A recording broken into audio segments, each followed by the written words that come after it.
Blog Talk Radio.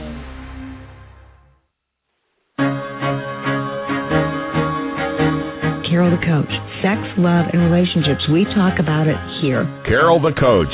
Compassion with contemporary relevance. I am a psychotherapist. I can be your personal life coach, and I can help you with your issues. There are no problems too small or too big.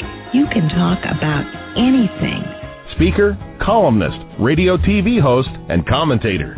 Carol the Coach brings messages of wellness and empowerment within reach of everyday people every day. Almost 5 years ago, I lost my soulmate in an accident. He was killed in a plane crash. Life just, for me, has seemed to stop. There are groups all over the city. I teach one. It is a specific way to start thinking so that you shift how you see the world, which then shifts your energy, and then you feel better and you actually see things differently. Carol the Coach, always available too at carolthecoach.com. You know, I love that promo because it really does finish up by saying we own the power. We own the power to decide how we are going to perceive life and what we're going to do with it. Welcome, I'm Carol the Coach, and you are listening to Your Best Life. And this is a show all about increasing your skills so that you feel better about the cards that life has to deal you. And, you know, I'm here to tell you that absolutely you have everything you need to make your life different.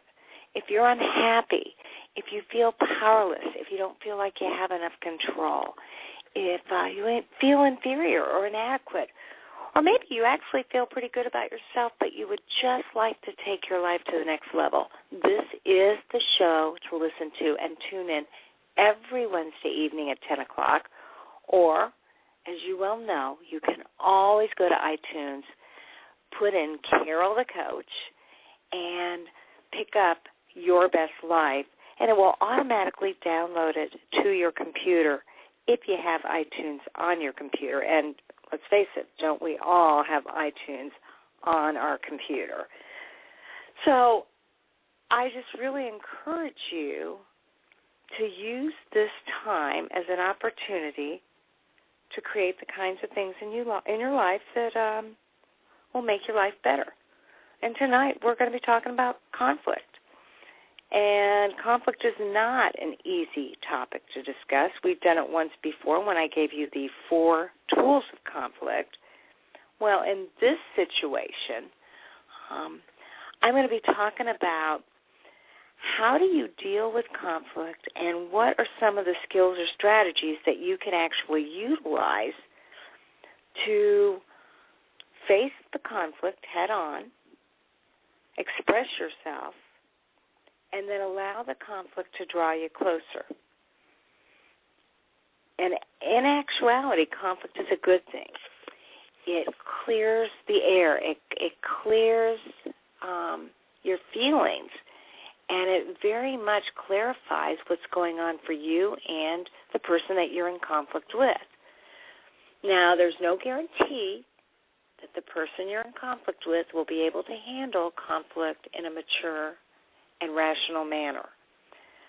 But if you are rational, if you're handling it with maturity, and if you're looking at conflict as a positive thing as opposed to a negative thing, you're much more likely to learn and grow from it, and, as I've promised, in lots of situations, actually feel closer to the person that you're having the conflict with.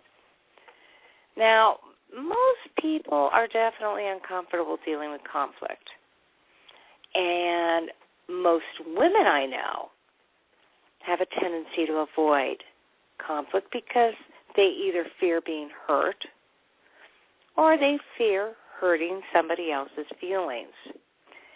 And let's face it, nobody taught us how to deal with conflict in school. I mean, you were taught what not to do. You weren't to hit. You weren't to attack verbally. You weren't to talk behind somebody's back. But really, most teachers wanted to squelch conflict because it interfered with a normal school routine. And maybe in your family of origin, when there was conflict, your parents would just encourage you to get over it, get beyond it. Most parents didn't sit down and say, you know what, kids, this is how you deal with conflict. So let's take you back to your family of origin for a minute. There is no doubt that if you're having trouble with something in your life that has to do with conflict, it probably originated from your past. So let's take a look at the past for a second. And I want you to think about how you grew up and what your mother or father or caretaker told you about conflict. Did they feed you positive verbiage? Did they tell you that they knew you would be able to handle it when Susie was mad at you or when your brother had hit you?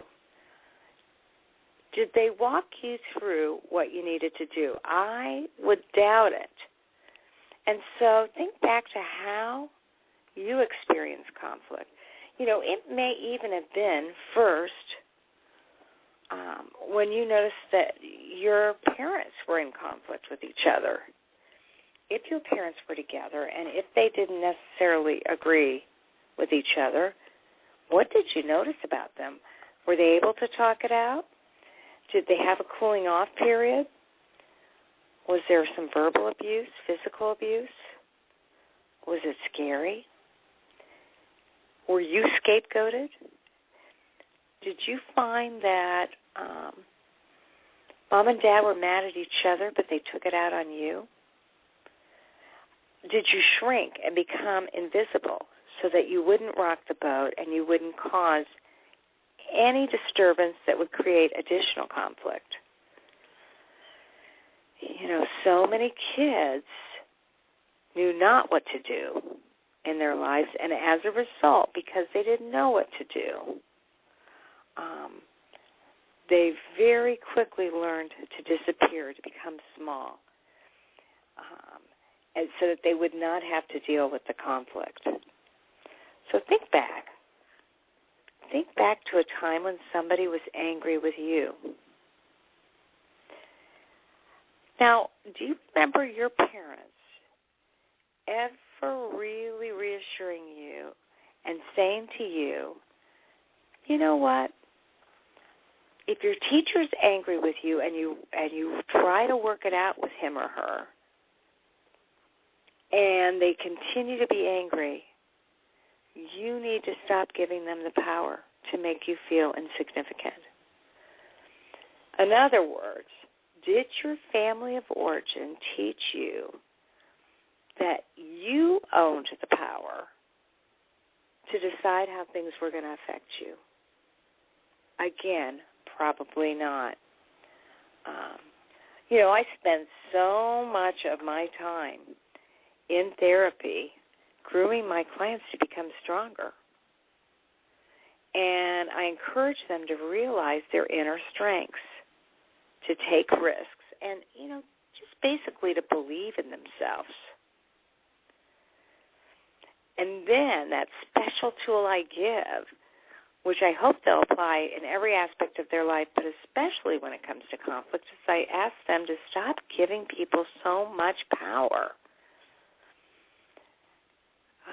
And when you empower yourself not to be held emotionally hostage from somebody's anger, you then become less fearful and recognize that you really can handle the problem. If you are thinking about your own personal conflict and want to call in, the number to call in to talk with me directly is 760-683-2646. Again, that's 760-683-2646.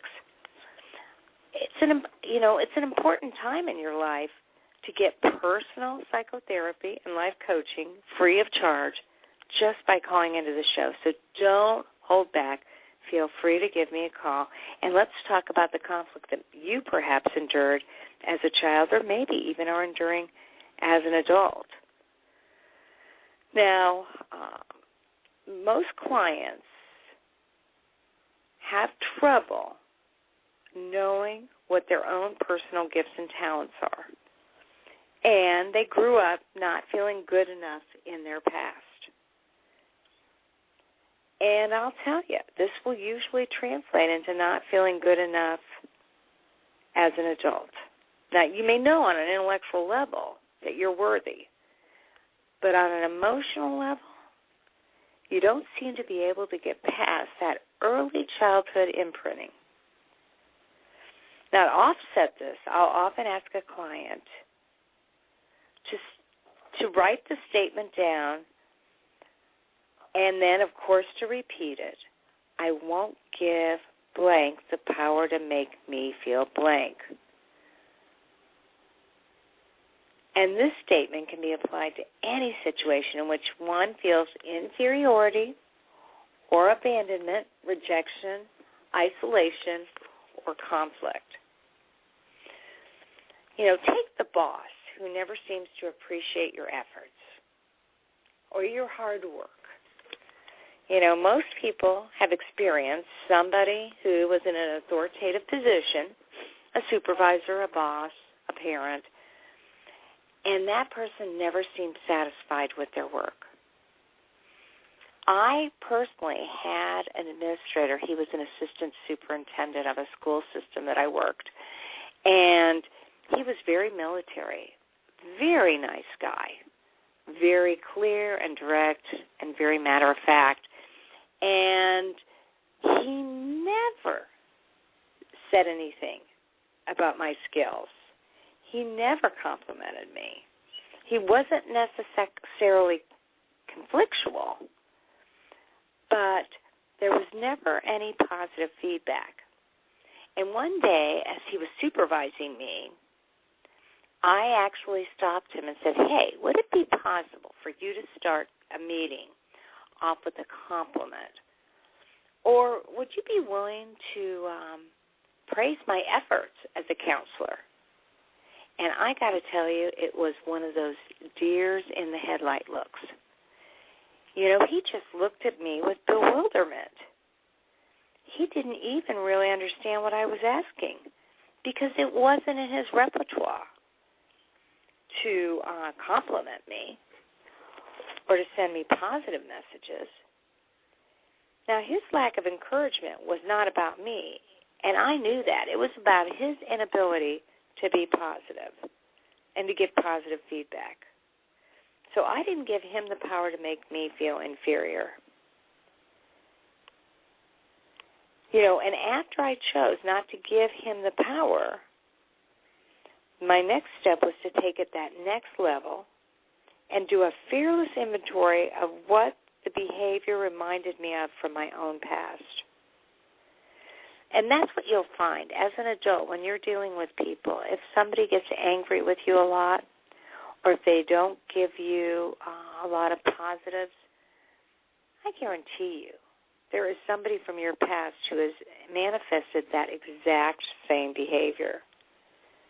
Now, my parents loved me greatly, but neither of them were any good at telling me that I did a great job. And we all know that as kids, we all need encouraging words, especially when they're praising our behaviors, not us as people. So I grew up, as a result, I grew up never really knowing if I was doing it right or doing it good enough. And it became a core issue for me. And through my own therapy, both group and individual, and through a lot of self-help and a lot of self-exploration, I realized what my personality strengths were, and I realized what I was good at, and I owned that. Just was talking to a man today, and he said, we were not allowed to comment about our positive strengths. That was seen as arrogant in our household, and that would actually be seen as a bad thing.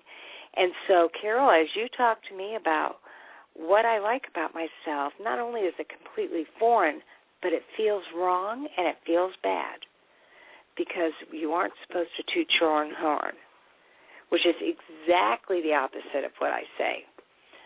I say you can toot your own horn if you're talking to yourself, and that it's important to give yourself positive messages because the world isn't necessarily going to do that.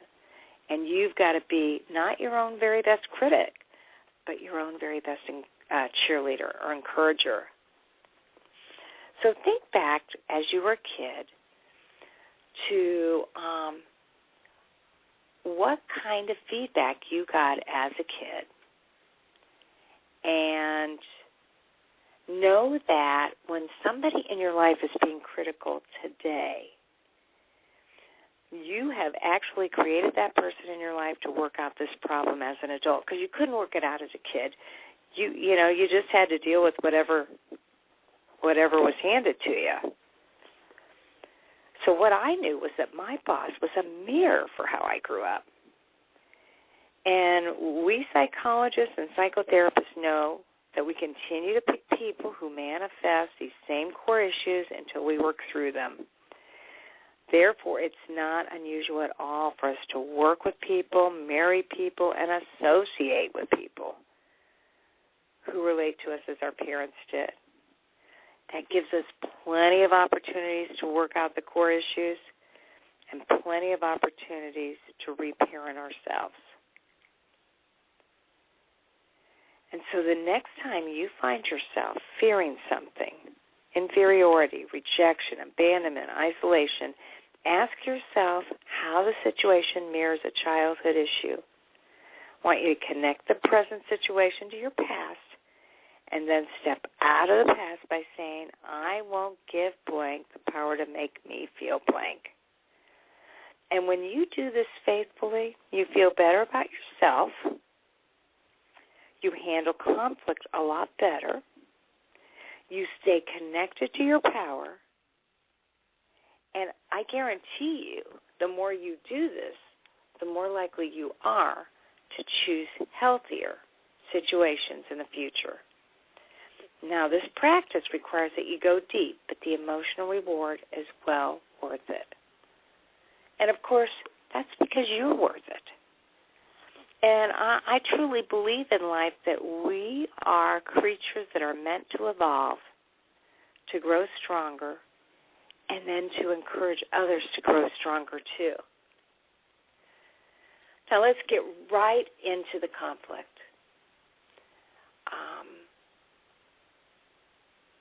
Clearly, I said that, people are not comfortable with conflict. As a matter of fact, they fear it. And earlier I said they fear it because they're afraid of hurting somebody else's feelings or they're afraid of being hurt. And that's not unusual. So I'm going to ask you, how do you handle conflict? Now, we've already mentioned that you were likely not taught specific techniques that would help you identify and work through it. And so you may not know how to approach, process, and resolve conflict. So I have some guidelines that I recommend. And, I ask parents to use it with their kids, and I ask couples to use it with each other, and I ask groups to do it in group therapy. And so I want you to think back to a disagreement that you've encountered with someone and assess how well you approached the conflict. Let's pretend that you're angry with somebody. What do you do? Well, it's important for you to take time to cool down and share your feelings in a calm and direct manner.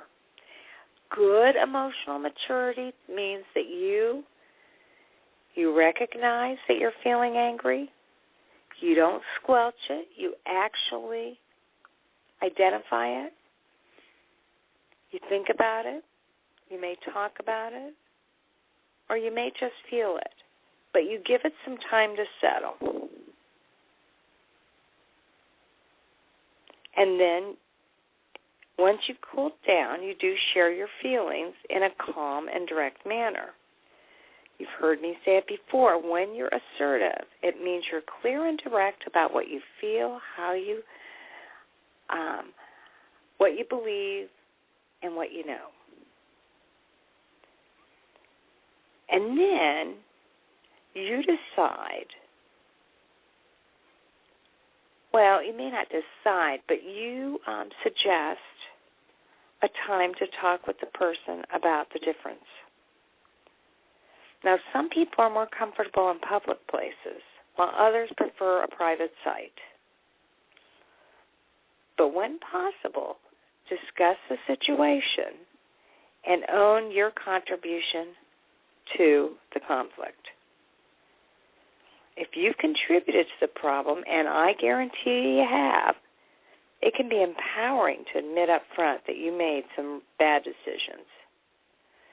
And so not only are you being a good role model, which is always, I think, a very powerful position, but you also decrease the defensiveness that naturally occurs when a disagreement involves. So again, start the conversation with, I know you were really I know I've been really angry with you, and I must admit that it hasn't been fair that I haven't shared it with you. And I 100% own that. And I own that maybe I don't deal with conflict very well. And by holding back, I haven't been honest with you, which makes me less authentic, and it makes me distant from you, and it makes me contribute to the conflict and the tension that we've been feeling. And then do your very best just to describe in a matter-of-fact way the events and your feelings, and then take a break. And you may even have to imagine that you're being insulated at that point, because at that point you're going to welcome somebody else's feedback to you. I really encourage people to mirror back exactly what they heard without sharing their impressions. So maybe the other person says, "Yeah, you've been really tough to live with lately, and you have been so snappy and grouchy, and I just haven't appreciated that you've been so angry and you haven't been talking about it." And then that would mean that I, the angry person, would repeat back, "Well, I heard you say," and this is the mirroring part, "I heard you say that, I've been grouchy and grumpy and keeping my distance, and it's really been difficult for you because you could tell I was angry and you didn't know exactly what was going on. So I repeat back what I heard." And when you do that, you're less likely to give your opinion. You're more interested in letting the other person know that they were heard.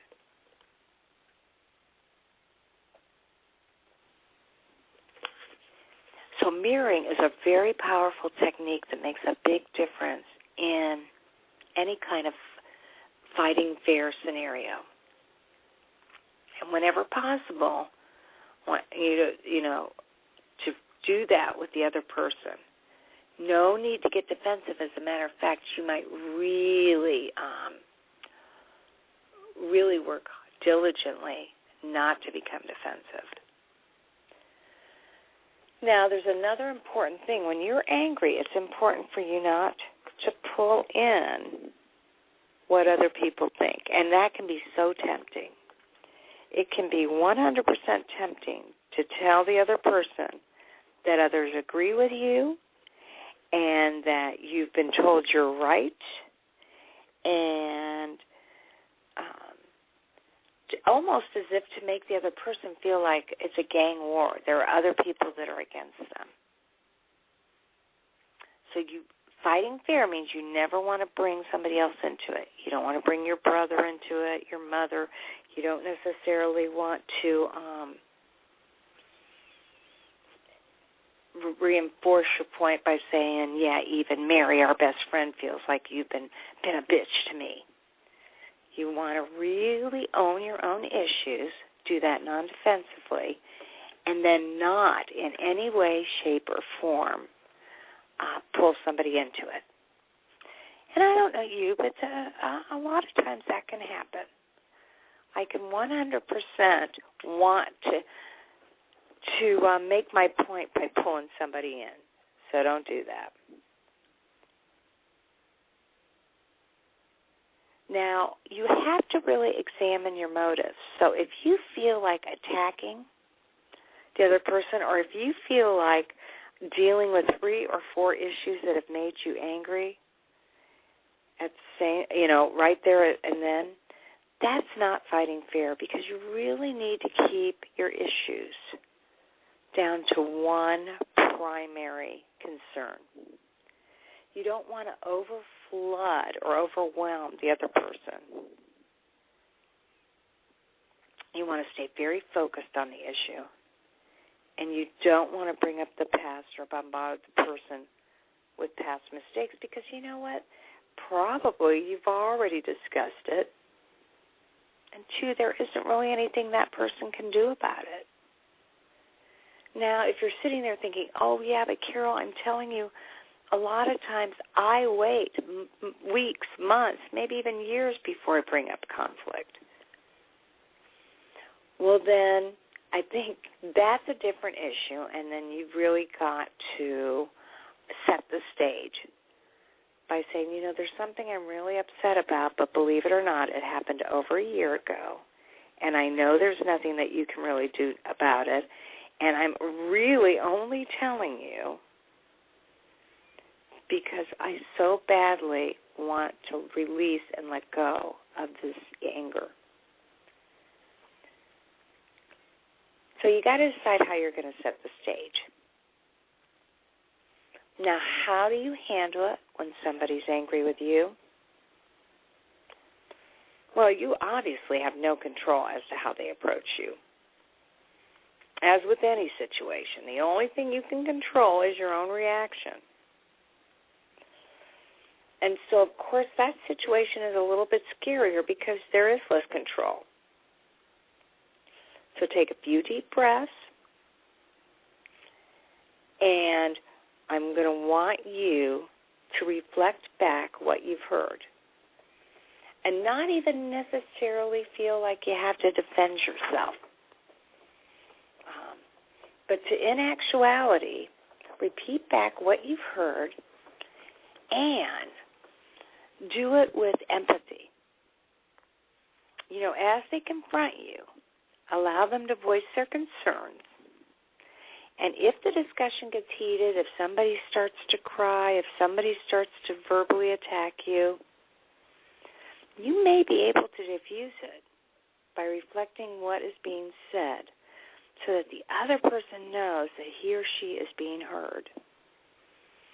It can be very helpful and strategic to admit your faults before explaining your position. I remember once that my husband and I were on a boat with another couple, and he really didn't want to go on this boat ride.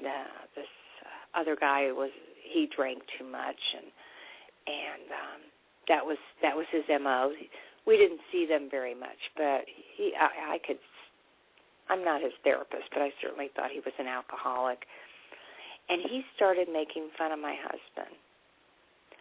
And I kind of ignored it. I minimized it because I was uncomfortable with it. And when we got off that boat, even a couple days later when we got home, because we were in another state, my husband came to me, and he was so furious that I had put him in that position. And he was furious that I hadn't stood up for him and I hadn't set some boundaries. Now, deep down inside, I don't really know that it was my place to stand up for him, but clearly I could have said, Jim and Pam, it's time for you to take us home. I mean, I could have set that kind of a boundary. But what I did is he shared with me how he felt from the get-go, and he was furious. And in actuality, I really thought he was overreacting. But regardless, I said, honey, I said 4 things to him that were excellent at diffusing his anger. I said, you know what, honey? You are right. I am so very wrong. I am sorry. And I love you. And I said that to him, and I meant every part of that apology. Now, you just heard me saying that I didn't necessarily agree with him in terms of all the points he was making and things that I should have done. But the bottom line was he was right, that this situation had been very upsetting to him. And I was sorry. I was sorry that he had to go through it. I was sorry that I was there and a part of it. And I was sorry that there was nothing I could do to stop it. So I said, you're right. I was wrong. And when I said I was wrong, I really did mean that, because I was wrong not to set those boundaries. They may not have been the boundaries he wanted me to set, but as I indicated, I could have done something to send a message that this was inappropriate. And then when I sealed the deal by reminding him how much I loved him, it diffused his anger towards me. All four of those statements did. Because what else could he say? He didn't have to hammer the point for a half hour. I got it. I knew. And there was just very little argument at that point. We really understood each other. And so you got to know the person that you're talking to. Reflect back what you hear them say, and not even necessarily explain yourself. Too often, as people defend themselves, they forget to own their part of the conflict. So it really is helpful to use those four statements. And, remind yourself that life is trial and error, and that you're entitled to make mistakes, regardless of who might be at fault. It's important to handle conflict with integrity. And the most important key to life is learning from the incident so that you don't repeat it in the future. And so I'm here to tell you that if you've learned something from it and you've dealt with it in a mature way, you will probably end up feeling closer to the person who's mad at you. Because you'll be able to see and feel their pain. And it's all how we perceive people. I mean, I am not telling you that you need to put up with somebody's abuse, their verbal attacks. But I am saying that, if somebody's really angry and they are spewing anger, if you can imagine them in a different way than what you see right up front, it may really make a difference in not only how you react to them, but also in how you view them as a person. I'll give you a little example. Stephen Covey tells this story of a man on a subway who got on the subway with his kids, and he just didn't even seem to give a care about them. He was short with them. He seemed really distant. He was hunched over. He wasn't paying attention. He really seemed like he was in conflict with something and that his kids were the scapegoats. And these kids were being obnoxious on the subway. And so Stephen walked up to him and said, "Sir, I don't know if you're aware of it, but your kids are playing around and they're aggravating other people, and you just seem to be so disconnected. And I just thought, I'd let you know that, somebody needs to kind of take charge here. And the man said, I am so sorry. We just got back from the hospital, and we're actually heading home, and we're all pretty upset. My wife died today. Their mother died. And so I'm just kind of letting them do their own thing. I'm numb. I'm thinking about what I'm going to do. I'm sorry I'm not on top of things. Well, Stephen's immediate response was so different now that he knew how this man was hurting and how he was grieving. And Stephen had immediate compassion for this man. Here he was sitting there frustrated and angry and being judgmental and thinking this guy was just out of control because he was letting his kids be out of control and not paying any attention and really saw the parent as being neglectful. And then when he got that information, that this man was beside himself and was probably doing everything he could just to hold it together, it totally changed Stephen's perception. Now, if you can look at people who are angry with you and put them in a light whereby there may be something going on that is way deeper than the conflict that they're expressing, it oftentimes will allow you to insulate yourself from the anger and also not to react or be as affected by it. And so that's always very important to do, especially if you're dealing with a loved one. Me knowing that my military boss was not going to do anything different, that's just how he was raised, and he didn't have it in him, allowed me not to take things personally and also allowed me to view him as actually a pretty doggone good boss who just didn't have that to give. Okay, so now, when we come back, I'm going to want you to think about some conflict that you've been experiencing, and we're going to talk about some other techniques that you may find helpful. And should you want to call in, that number is 760-683-2646. This is Your Best Life, and I'm Carol the Coach. Carol the Coach. Sex, love, and relationships. We talk about it here. Carol the Coach. Compassion with contemporary relevance. I am a psychotherapist. I can be your personal life coach, and I can help you with your issues. There are no problems too small or too big. You can talk about anything. Speaker, columnist, radio TV host, and commentator. Carol the Coach brings messages of wellness and empowerment within reach of everyday people every day. Almost 5 years ago, I lost my soulmate in an accident. He was killed in a plane crash. Life just, for me, has seemed to stop. There are groups all over the city. I teach one. It is a specific way to start thinking so that you shift how you see the world, which then shifts your energy, and then you feel better and you actually see things differently. Carol the Coach. Always available, too, at carolthecoach.com.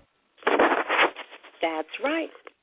You're listening to Your Best Life with Carol the Coach, and I'm Carol Jorgensen-Sheets. And if you want more information on conflict, you got to go to my website, www.carolthecoach.com, and access over 500 free columns and articles on different subject matter that helps to improve your life.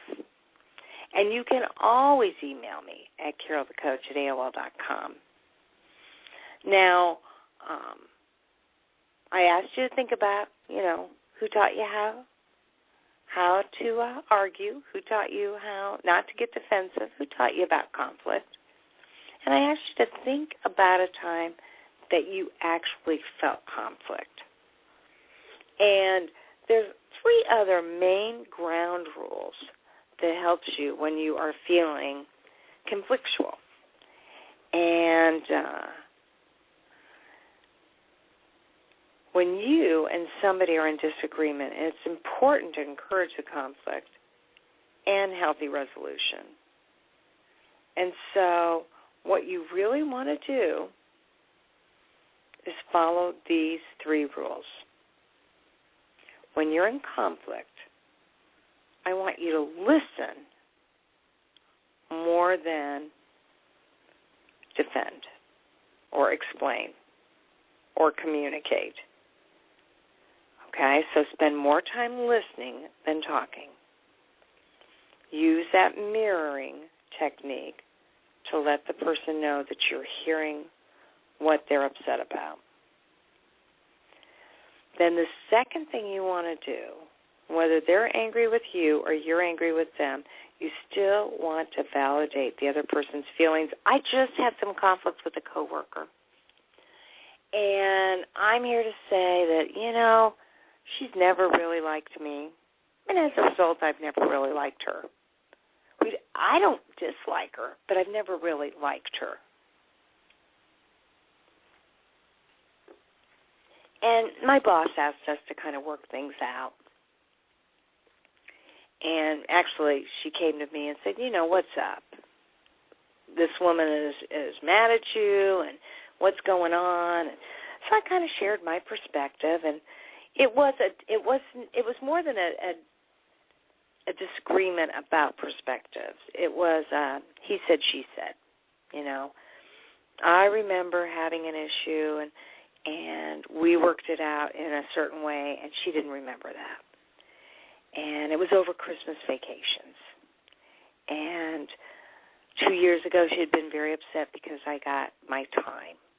I got to take the time that I wanted for Christmas.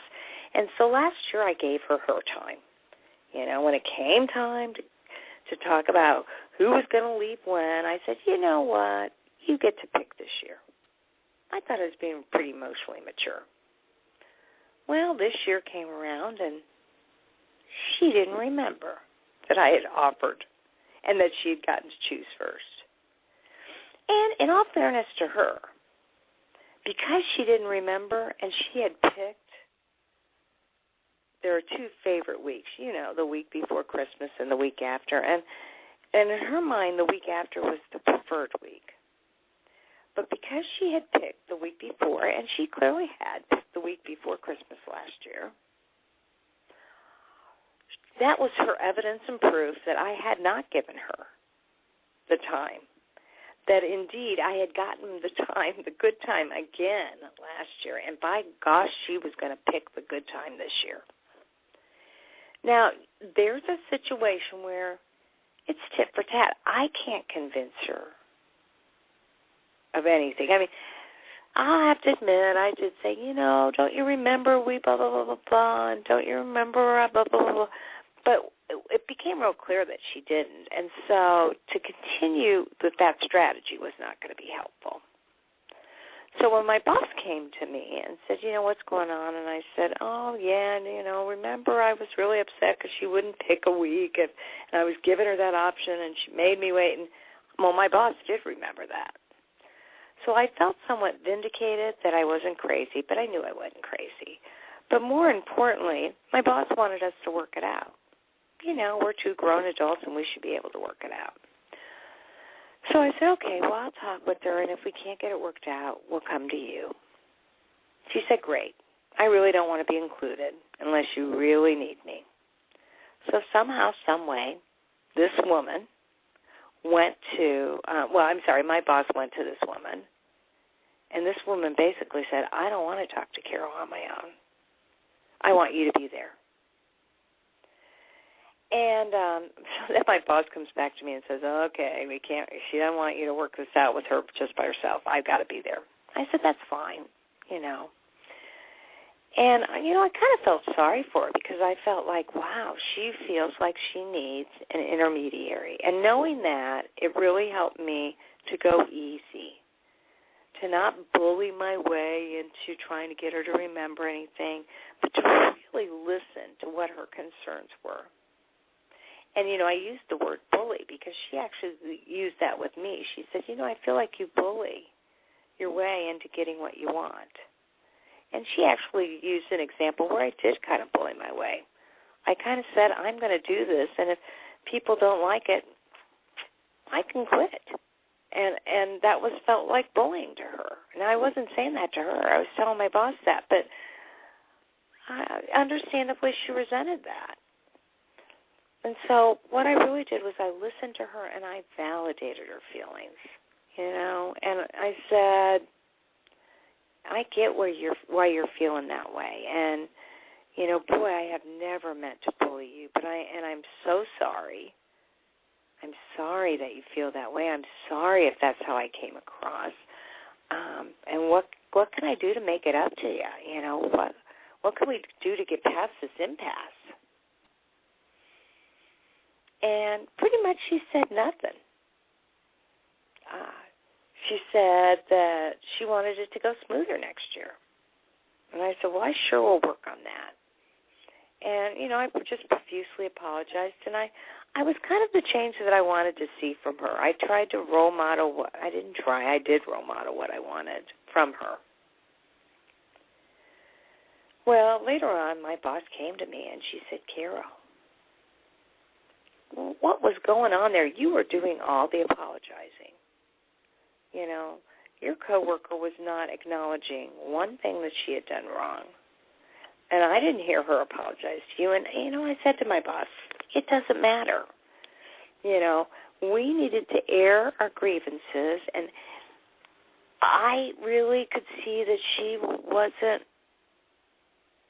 wouldn't have tolerated that. And so I just wanted it to be her turn to air her grievances, and I wanted her to know that she was heard.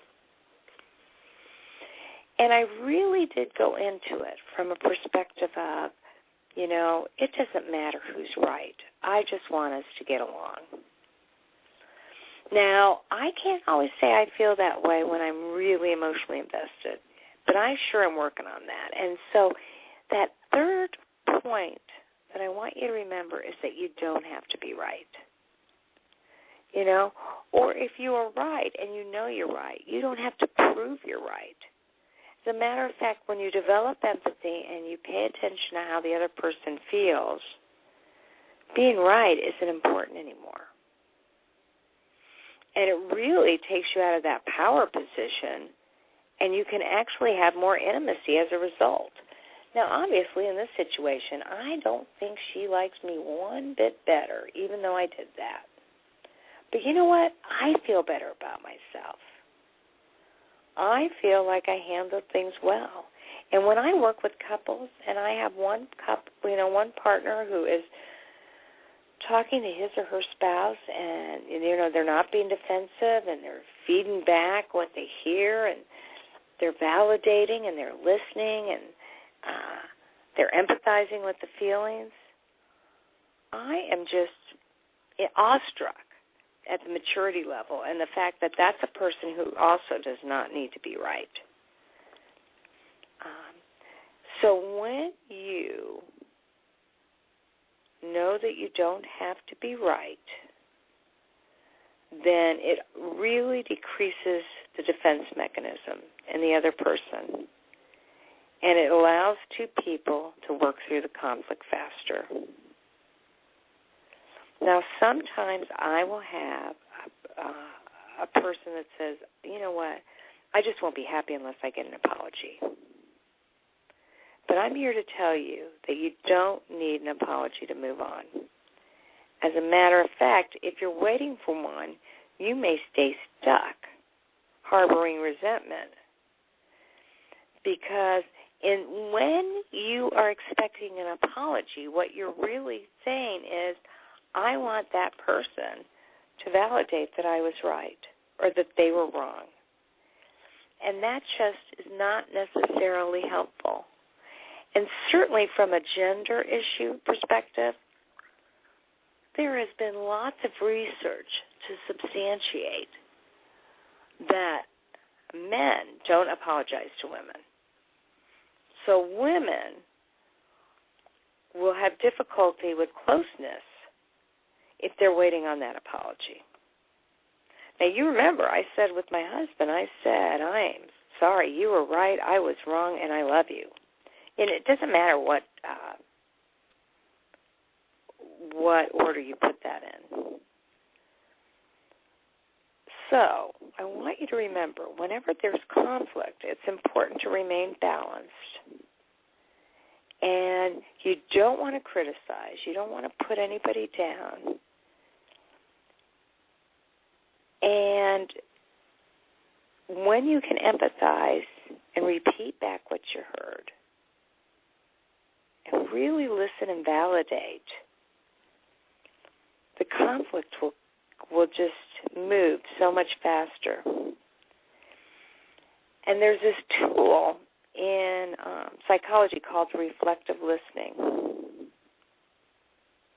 And that's when you reflect back what you're hearing somebody else saying without putting your 2 cents into it.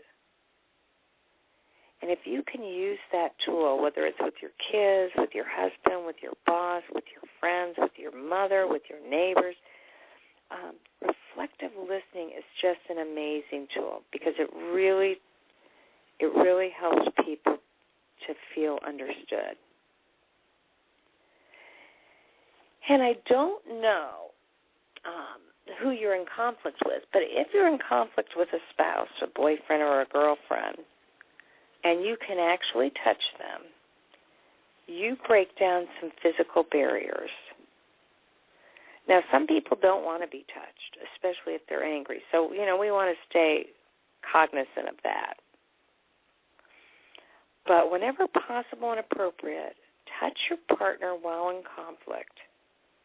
Because when there's that physical connection, an unconscious connection remains despite the problems.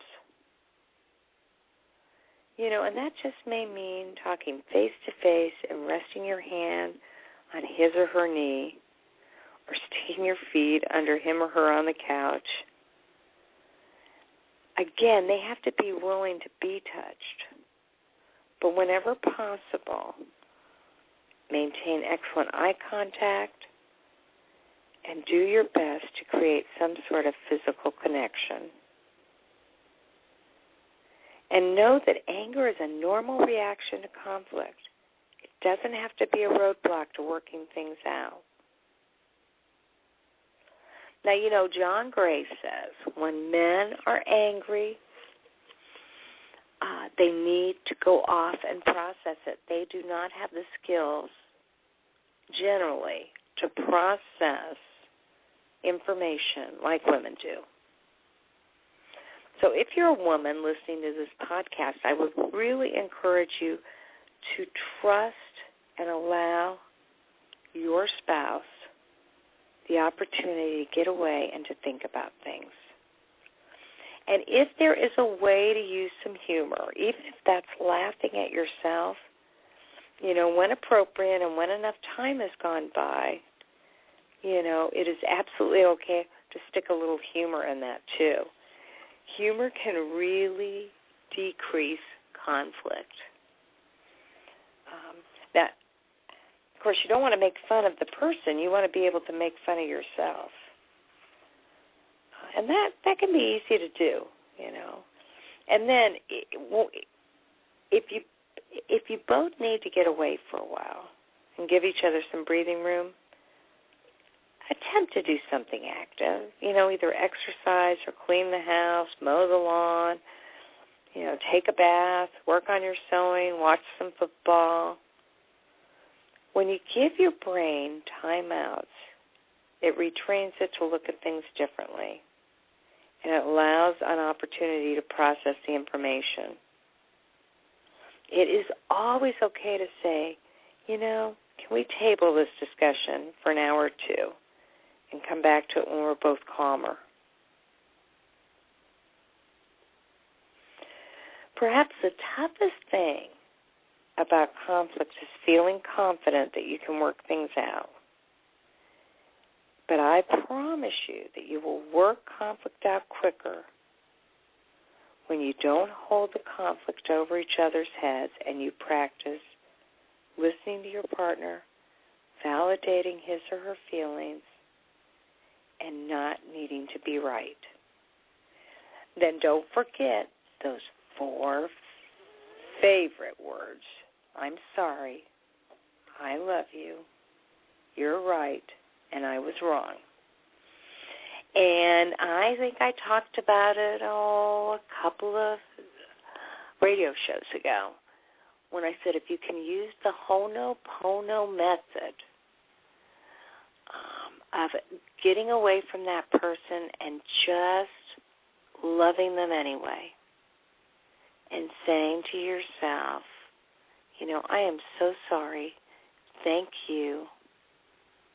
Please forgive me, and I love you.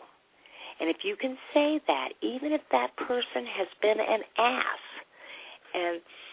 and you have walked away and you're secretly madder than when you started the conversation, if you can say those 4 things to yourself over and over and over again and find a way to mean it, it will change that vibrational energy both for that person and definitely within you, and you'll feel better.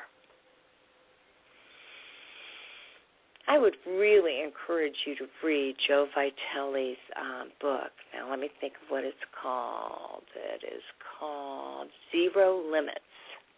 And in that book, he talks a lot about the Ho'oponopono method of how to heal yourself and others when you're feeling a lot of conflict. All right.